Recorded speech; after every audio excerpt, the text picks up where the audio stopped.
예, 오늘부터 우리 야고보서 우리 강의를 시작하게 됐는데요. 야고보서 핵심은 바로 다른 게 아니라 행동하는 믿음입니다. 그죠? 이제 행동하는 그 믿음에 대해서 함께 도전받는 복된 시간 되면 좋겠습니다. 오늘은 우리 야고보서 1장 1절 중심으로 오늘은 이제 서론적인 부분에 해당되겠는데요.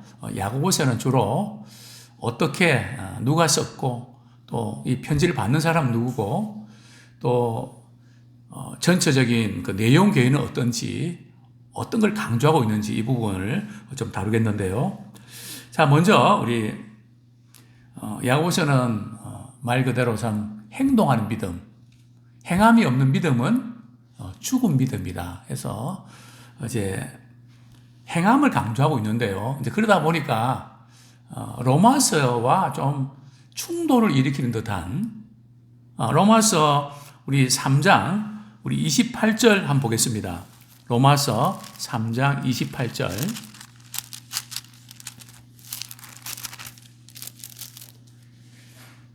같이 읽겠습니다. 시작. 그러므로 사람이 의롭다 하심을 얻는 것은 율법의 행위에 있지 않고 믿음으로 되는 줄을 우리가 인정하노라. 그죠? 사람이 의롭다 하심을 받는 것, 즉 우리가 구원을 받는 것, 그것은 어디에 있다고요? 율법의 행위에 있지 않고 믿음에 있다. 그죠? 그래서 로마서는 믿음으로 구원받는 것을 이제 강조를 하고 있는데요. 또 반면에 우리 야고보서는 우리 야고보서 2장 24절 한번 보겠습니다. 야고보서 2장 24절 시작. 이로 보건대 사람이 행함으로 의롭다 하심을 받고 믿음으로만은 아니니라. 그죠?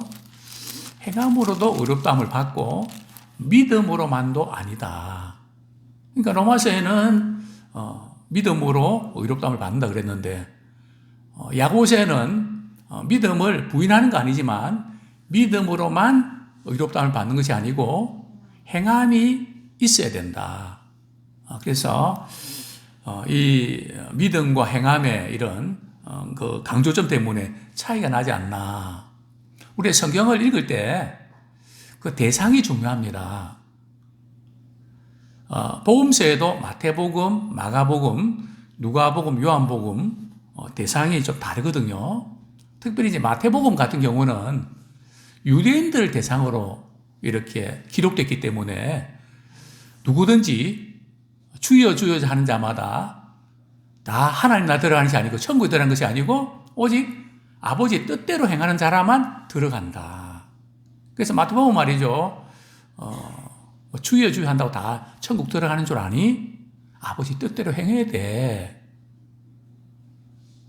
왜냐하면 이 대상 자체가 말이죠. 이제 믿음은 된다고 생각하고 행함은 엉망이란 말이죠. 물론 우리가 다 어떻게 그렇게 살 수 있겠습니까? 그러나 믿음을 가지면 반드시 행함은 따르게 되어 있거든요. 믿음의 이 결과가 삶으로 나타나게 되어 있다는 거죠. 그래서 이 부분이 이제 강조되어 있고요. 또한 이제 우리 로마서도 로마서를 이제 기록될 당시에 주로 그 대상자들이 이방인 가운데 신앙을 가진 이방인 크리스찬입니다. 그들이 강조점은 믿음으로 구원함을 받는, 의롭다함을 받는다. 이것을 강조할 수밖에 없었죠. 그러나 야고보서에 기록될 때 당시는 나중에 좀 생각했지만 유대인 크리스찬이거든요. 너희들이 믿음 생활한다고 하면서 신앙생활 한 지 몇 년이 됐는데 아직도 전혀 삶의 변화가 나타나지 않지 않냐. 그래서 행함이 없는 믿음은 죽은 믿음이다. 그래서 우리가 이제 강조할 때에 놓치면 안 되는 게 말이죠. 지난주 설교는 믿음으로 구원받는다고 참 많은 위로와 은혜를 받았는데 또 며칠 있다가는 말이죠. 신앙생활 그렇게 하면 되겠냐고. 행함을 막 강조하면서 주눅이 들어버리고 그래서 어떤 때는 산 꼭대기에 올라갔다 어떤 때는 그냥 낭떠러지 떨어지는 것 같은 느낌? 올라갔다가 내려갔다. 도대체 뭐야? 그게 강조점이란 말이죠. 그래서 야고보서는 우리 살아있는 믿음에 대해서 우리 강조하고 있는 것을 우리는 보게 됩니다. 특별히 이제 야고보서에는 믿음이란 단어가 14번 나오는데요. 그 중에 11번은 행함이 없는 믿음은 죽은 믿음이다. 우리 한번 볼까요? 우리 야고보서 2장 7절 한번 보겠습니다. 야고보서 7절보다 우리 17절, 야고보서 2장 17절 같이 읽겠습니다. 시작. 이와 같이 행함이 없는 믿음은 그 자체가 죽은 것이라. 또 야고보서 2장 26절 한번 같이 보겠습니다. 시작. 이로보건 영혼 없는 몸이 죽은 것 같이 행함이 없는 믿음은 죽은 것이니라. 영혼 없는 몸이 죽은 것 같이 행함이 없는 믿음은 죽은 것이니라. 그래서 야고보서가 이제 야고보가 강조하는 것은 말이죠. 바른 신앙생활을 해야 된다. 우리 예수님 구원받았다면 우리가 바른 신앙생활을 해야 된다는 것을 강조를 하고 있죠. 이 바른 신앙생활 하는 데 있어서 그럼 구체적으로 뭐냐? 크게 두 가지입니다. 첫 번째는 살아있는 믿음이 어떻게 나타나는가 하면 말로 나타난다는 거죠. 두 번째는 뭔가 하면 돈입니다. 그죠? 돈에 대해서 어떤 자세를 갖고 있는가, 어떤 태도를 갖고 있는가. 그 신앙이 말이죠. 돈을 다스리는가 아니면 신앙을 가졌다지만 돈에 끌려다니느냐. 이 말과 돈에 있어서 이렇게 이 시험을 이렇게 이기게 된다는 것을 강조하고 있는데요. 자, 첫 번째로 우리 야고보서의 저자는 누굴까요? 자, 성경에 보면 야고보라는 이름이 몇 명이 나옵니까? 3명이 나오거든요. 자, 먼저 우리 두 사람은 예수님의 제자입니다. 그죠? 첫 번째 등장하는 그 제자가 예수님의 제자들 가운데 3인방 누군가 아시죠? 베드로, 야고보, 요한. 이때 이 야고보. 그죠? 그 다음에 두 번째 그 제자는 누굽니까? 우리 누가복음 6장 15절. 누가복음 6장 15절. 누가복음 6장 15절 한번 같이 읽겠습니다. 시작. 마테와 도마와 알페오의 아들 야고보와 셀롯이라는 시몬과. 저기 보면 알페오의 아들 야고보. 그죠? 그 다음에 또 한 사람의 야고보가 나오죠. 우리 본문 1절 같이 읽겠습니다. 우리 하나님과 주 예수 그리스도의 종 야고보는 흩어져 있는 12지파에게 문안하노라. 자, 그런데 여기서 나오는 이 야고보는 도대체 어떤 사람인가? 학자들이 여러 견해를 이렇게 발표하는데요. 우리 이제 그 야고보 가운데 말이죠. 헤롯 왕이 야고보를 말이죠. 순교를 시키죠. 목배임을 당하죠. 헤롯 아그리파 왕 때 말이죠. 우리 사도행전 보겠습니다. 15장 13. 거기 아니고요.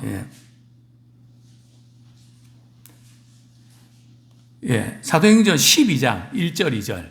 사도행전 12장 1절 2절.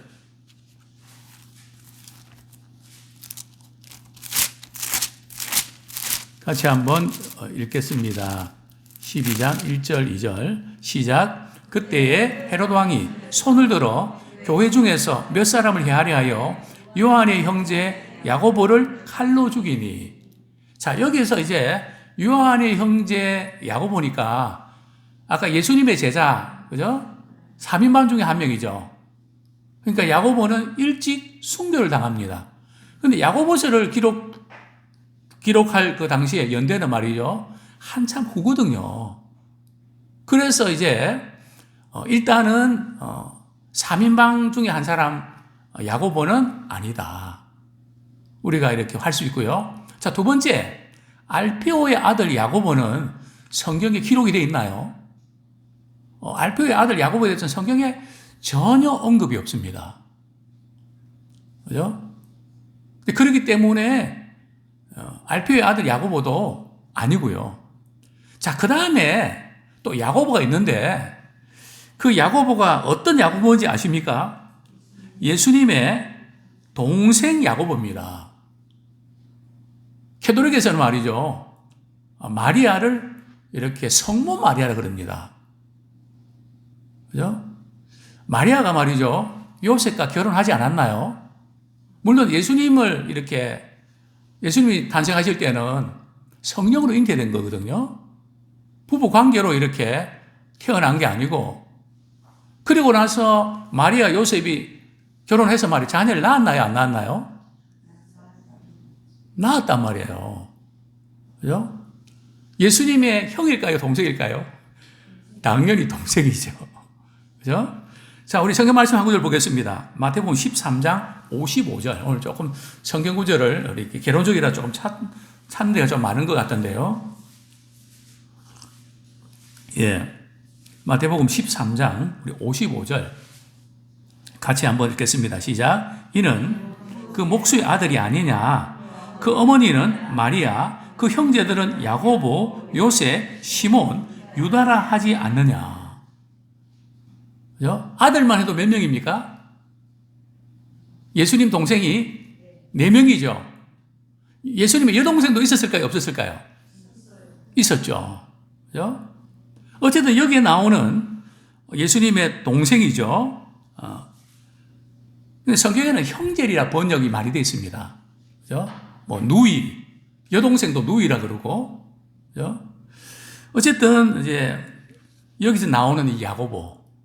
지금 야고보서 저자의 이 야고보는 예수님의 동생 야고보입니다. 실제적으로 예수님의 동생 야고보의 어떤 사역을 이렇게 보면, 언급을 보면 말이죠.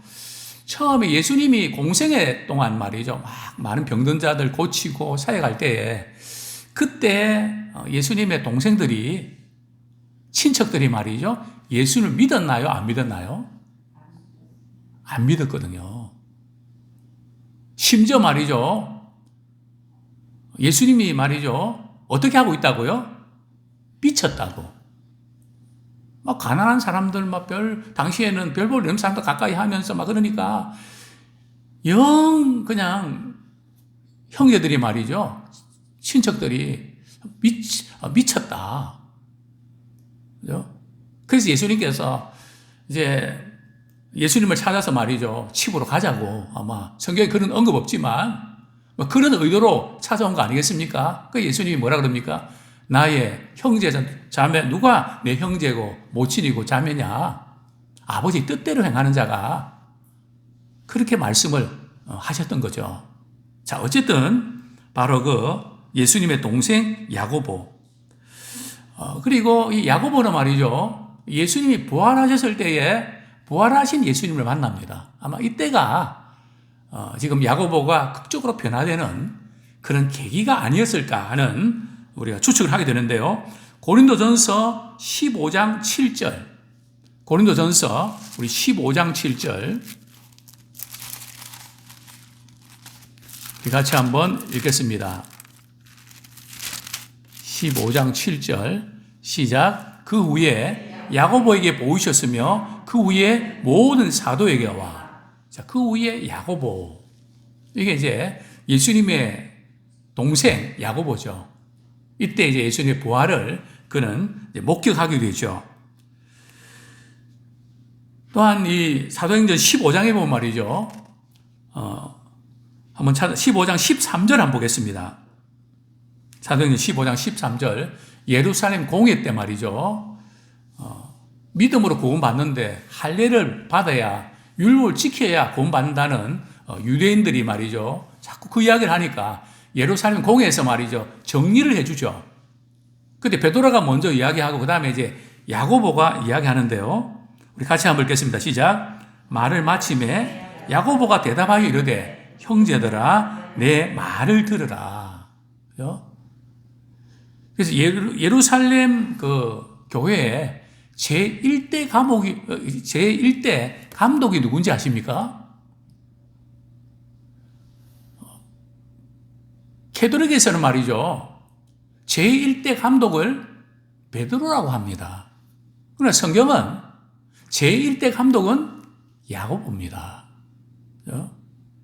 아주 그래서 성경은 이렇게 말씀하죠. 기둥 같은 야고보. 그죠? 참 예루살렘 교회에 아주 큰 역할을 했던 야고보임을 우리가 알 수 있습니다. 야고보의 별명이 있죠. 그죠? 약대 무릎을 가졌다고, 그죠? 가진 사람. 어떻게 해서요? 왜 약대 무릎인가요? 조금 신체적으로 안 좋아서 그런가요? 평생 기도를 많이 해갖고 말이죠. 무릎이 닳아갖고 약대 무릎이 됐다고 하는 그런 평생 기도의 사람, 우리 야고보인 것을 알게 됩니다. 자, 두 번째로 야고보서의 수신자는 누구일까요? 우리 야고보서 1장 1절 우리 다시 한번 읽겠습니다. 야고보서 1장 1절 시작. 하나님과 주 예수 그리스도의 종 야고보는 흩어져 있는 12지파에게 문안하노라. 보면 우리가 이제 구약과 신약 어성이 읽기 전에 우리 신약을 하면서 우리 야고보서는 큰 이제 성경을 나눌 때에 복음서, 서신서 이렇게 나눌 때 선서 가운데도 야고보서는 어디에 속하는지 아십니까? 일반 서신이라고도 하고 공동 서신이라고도 하거든요. 그런데 왜 공동 서신이나 일반 서신이라고 하는가? 다른 서신은 고린도에 있는 구체적인 그 지명을 이렇게 명시를 하는데 지금 야고보서는 흩어져 있는 나그네. 만약 요즘 말이죠, 이렇게 등기 붙이면 말이죠, 등기도 안 받겠지만 우체부 배달하면 말이죠, 빠꾸 반송됩니다. 흩어져 있는 나그네. 그죠? 구체적인 몇 번지가 없잖아요. 몇 층이 없잖아요.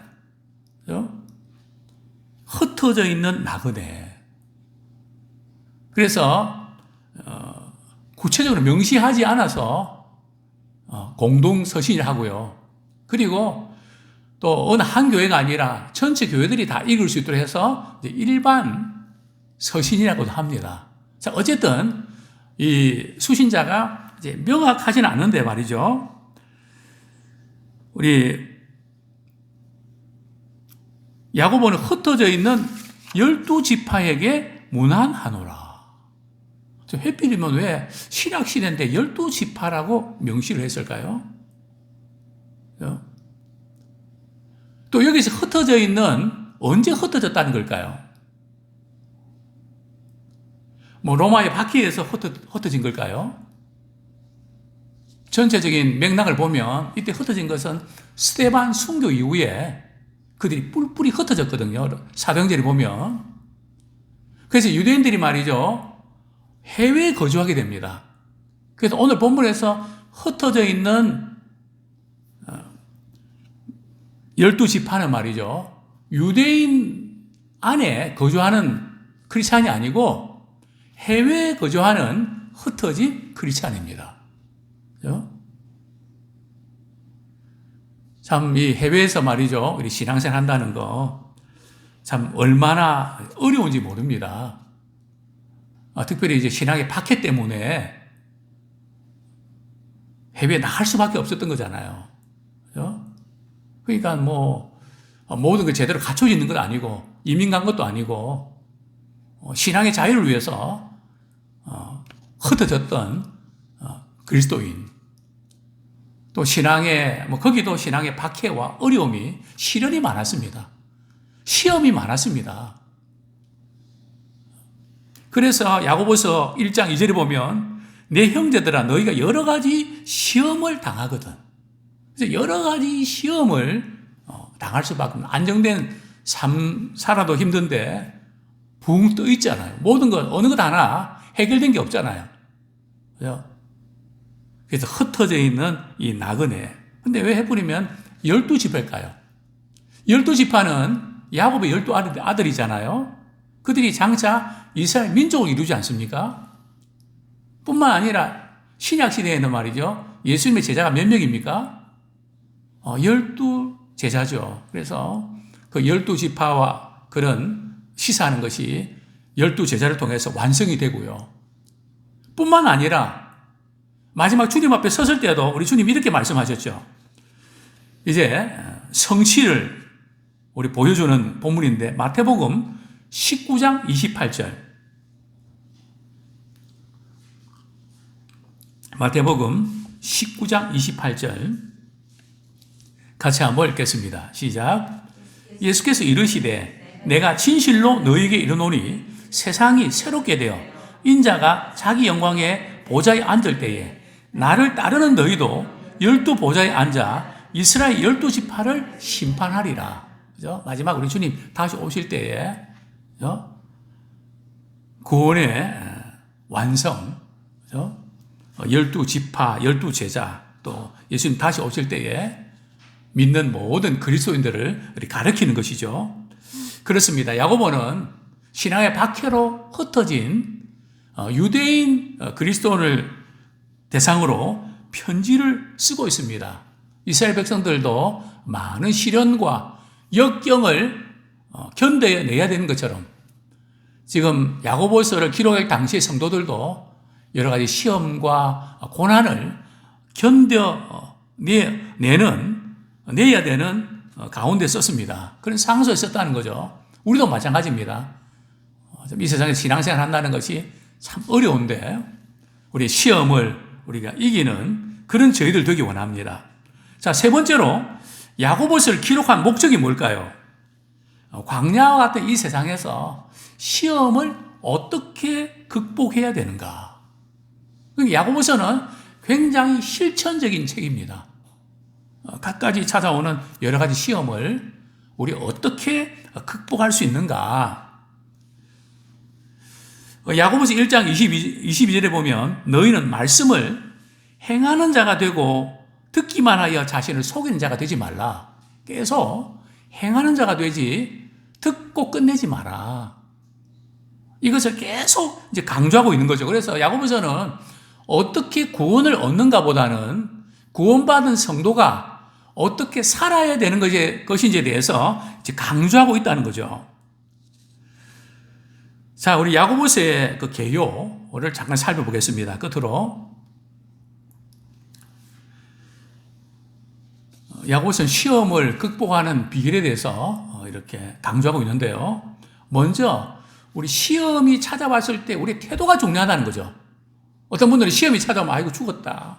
하나님 나를 사랑한다면 어떻게 이럴 수가 있는가. 그냥 시험이 오면 그냥 시험이 들어버리는 그런 경우를 보게 되는데 우리 크리스찬들이 시험을 당할 때 어떤 태도로 임해야 되는가. 그게 바로 야고보서 1장 2절부터 27절 말씀까지의 내용입니다. 그런데 이 시험을 이렇게 두 가지 방향에서 시험을 다루고 있는데요. 먼저 우리 2절 말씀, 2절, 3절 한번 보겠습니다. 시작. 내 형제들아, 너희가 여러 가지 시험을 당하거든 온전히 기쁘게 여기라. 이는 너희 믿음의 시련이 인내를 만들어내는 줄 너희가 알미라. 이제 우리 2절부터 우리 11절까지는 말이죠. 시험을 다루는데 인간적인 관점에서 시험을 당하는 것을 다루고 있습니다. 이해하시겠습니까? 우리가 이 세상에 살면서 당하는 여러 가지 시험들, 그죠? 그것을 우리가 겪을 때 어떻게 되냐? 자, 그 다음에 12절, 13절. 12절, 13절은 말이죠. 하나님의 관점에서 시험을 언급하고 있는 것입니다. 똑같이 시험을 다루고 있는데, 앞에는 여러 가지 시험을 만나거든. 근데 12절에 보면 하나님은 아무도 시험을 하지 않는다? 도대체 이게 뭐야? 어떻게 되는 거야? 참 궁금할 수 있는데 관점이 다르다는 거죠. 자, 12절부터 14절까지 한번 같이 읽겠습니다. 시작. 시험을 참는 자는 복이 있나니 이는 시련을 견뎌낸 자가 주께서 자기를 사랑하는 자들에게 약속하신 생명의 면류관을 얻을 것이기 때문이라. 사람이 시험을 받을 때에 내가 하나님께 시험을 받는다 하지 말지니 하나님은 악에게 시험을 받지도 아니하시고 친히 아무도 시험하지 아니하시느니라. 오직 각 사람이 시험을 받는 것은 자기 욕심에 끌려 미혹됨이니. 그러니까 하나님은 아무도 시험을 하지 않는다는 거죠. 그렇죠? 그래서 하나님께서 우리에게 주시는 시험은 두 가지입니다. 하나는 우리가 욕심 때문에 시험이 드는 경우들이 있고요. 두 번째는 하나님께서 우리의 신앙을 견고하게 하시기 위해서 때로는 우리를 시험하시는 경우가 있다는 거죠. 그래서 우리가 이렇게 우리의 믿음을 견고하기 위해서 주는 시험 같은 경우는 우리 인내하고 견뎌야 됩니다. 또 우리가 욕심 때문에 우리 유혹받는 것은 어떻게 하면 될까요?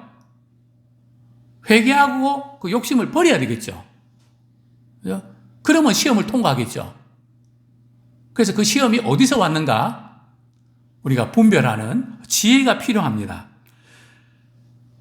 자, 그 다음에 우리 시험의 사례가 2장 1절부터 5장 6절까지입니다.